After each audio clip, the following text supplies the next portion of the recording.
હજુ એક બીજી વાત સ્વામી લખે છે, કચ્છમાં એક નાનકડું ગામડું છે કાળા તળાવ. ત્યાં તળાવ કાળું નથી, પણ એવું નામ એવું છે કાળા તળાવ. ત્યાં એક સુતારભાઈ મિસ્ત્રી રવજીભાઈ રહેતા હતા. સત્સંગી બહુ સારા, રવજી, હરભમ, આ બધા ભાઈઓ, અને રામાનંદ સ્વામી છતાંનો સત્સંગ. રવજીભાઈ બહુ સારી સેવા કરે, ભજન, ધ્યાન.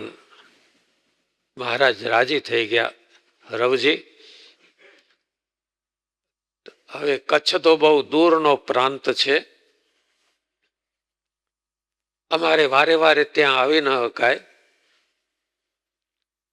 તમને એક કામ સોંપીએ છીએ રવજીભાઈ, ત્યાં તમે કચ્છમાં સત્સંગ કરાવો. મહારાજ મને તો કંઈ આવડે નહીં, બોલતાય ના આવડે, કંઈ ના આવડે, હું કઈ રીતે સત્સંગ કરાવું? ત્યારે શ્રીજી મહારાજ કહે છે, તમને એવું ઐશ્વર્ય આપીએ છીએ કે તમે ધારો એ જીવને જમપુરીમાં મોકલી શકશો, અને તમે ધારો એ જીવને અક્ષરધામના દર્શન કરાવી શકશો. તમે સંકલ્પ કરો કે આ જીવને શિક્ષા કરવા છે, જમપુરી બતાવવાની, અને પાત્ર હોય તો એને અક્ષરધામ બતાવવાનું.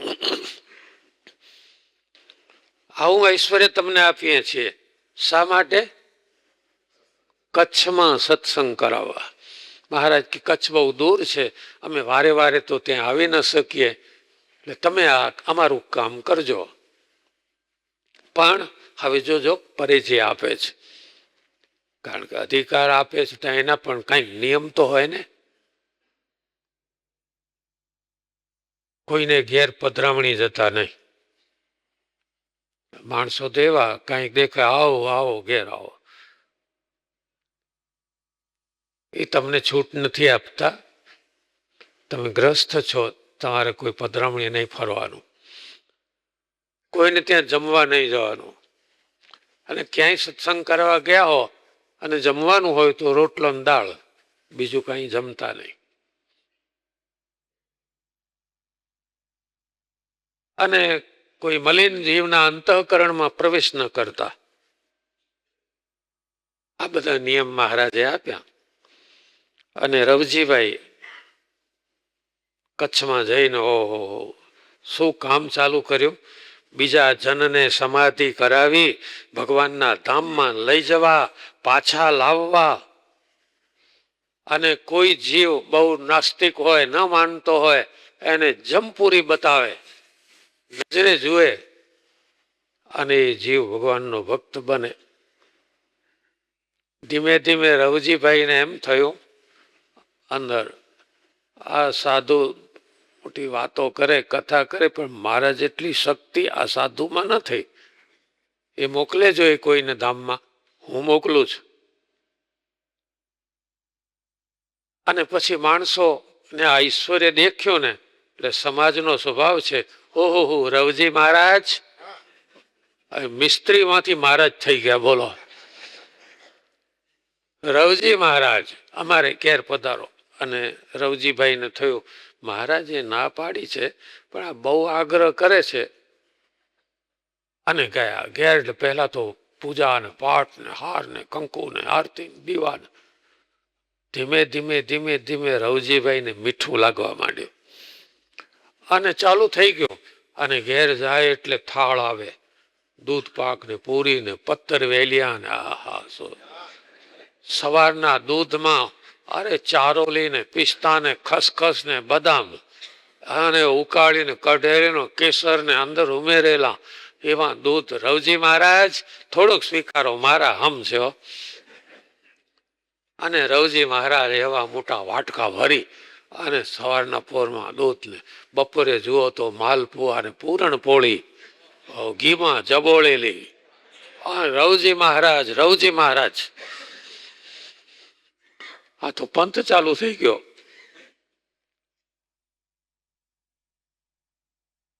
અને ભુજમાં સુંદરજીભાઈ એ પણ સુથાર હતા, ભગવાનના ભક્ત બહુ સારા. એણે શ્રીજી મહારાજને વિનંતી કરી, હે પ્રભુ, તમે કચ્છમાં પધારતા નથી ને અહીં તો એક નવો પંથ ચાલ્યો છે, રવજી પૂજાવા માંડ્યો છે. અને સ્વામિનારાયણ ભગવાન અંતર્યામી પ્રભુ આ બધું જાણતા હતા, છતાં બોલતા નહોતા. કારણ કે અમારા ભક્તોમાં જાગૃતતા છે કે નહીં એ જાણવા ખાતર મહારાજે રાહ જોઈ. સુંદરજીભાઈ જાગ્યા. જાગતા રહેવું હો.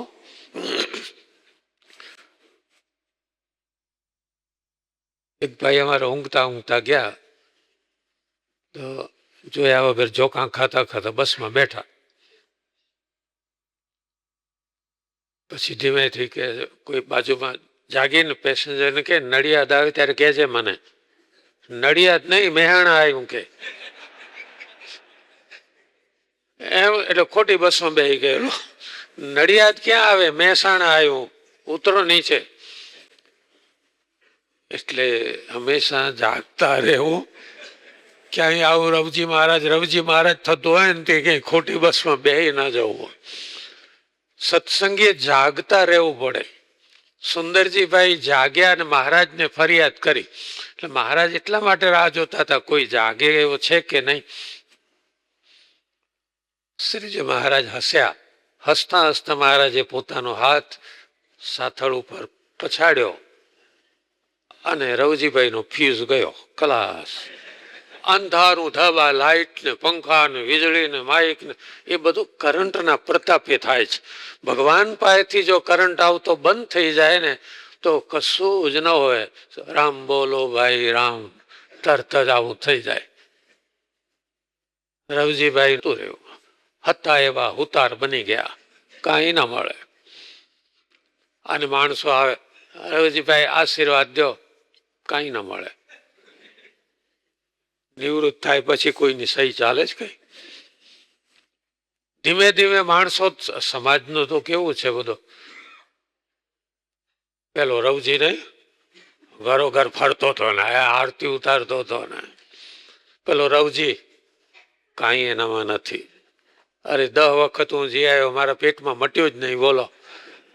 કશું જ નથી, કાંઈ નથી, રવજીમાં કાંઈ નથી. મહારાજ પછી કચ્છમાં પધાર્યા અને સભા બેઠેલી, રવજીભાઈ બેઠા હતા. શ્રીજી મહારાજ કહે છે, શું રવજી, કચ્છમાં સત્સંગ બહુ કરાવ્યો નહીં તે? મહારાજ ના પણ કહેતો ખરો.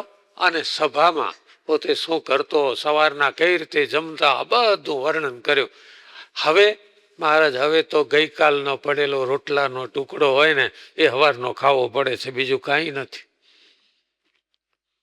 એના મોટા ભાઈને કહે છે, હવે એને પરણાવી દો.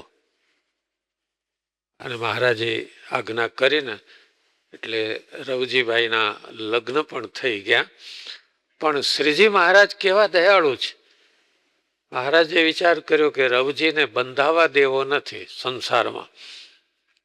એક દિવસે મહારાજ રાહ જોતા હતા કે કઈ રીતે એને સંસારમાં અનાસક્તિ રહે એવું કઈ રીતે કરવું, કઈ તક મળે.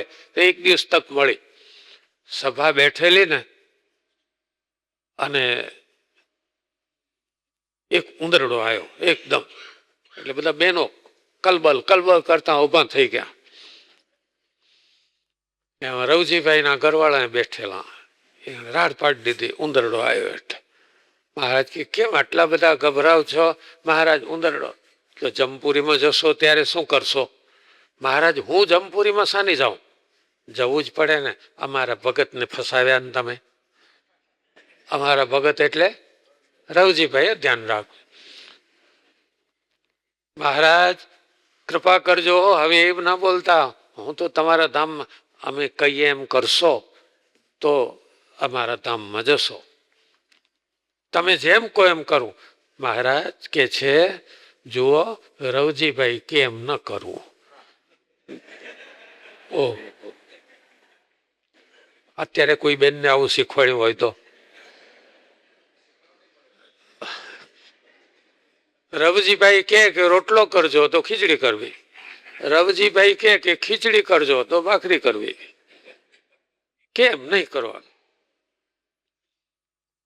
અને બસ આટલી તક મળી ગઈ. બીજે દિવસે રવજીભાઈ કે હમણાં શિયાળો બહુ સારો ચાલે છે, તે રીંગણાનું શાક ને રોટલો કરજો. અને એ દાડે બટાકાનું શાક ને ભાખરી કરી દીધી. કેમ આમ? એટલે કે છે હવે આ ખાવું કે તે ખાવું, આપણા શરીરમાં રહ્યા છીએ તે શરીરને ભાડું તો દેવું પડે, જે ભાડું આપવાની વાત છે દેહને. એમાં રોટલો ને રીંગણા જ જોઈએ એવું કોણે કહ્યું? એ પછી આજે આમ કરવું છે તો એનાથી જુદું જ કરે.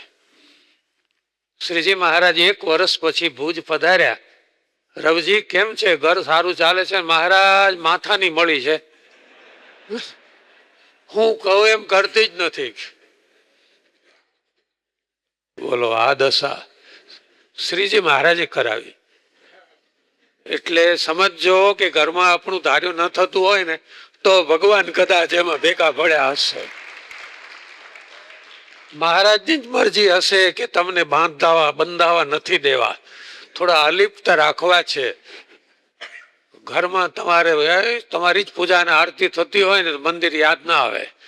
ઘરમાં થોડી ગડબડ ચાલુ રહે ને તો મંદિર યાદ આવે, ચાલો મંદિર બે માળા તો ફેરવીએ.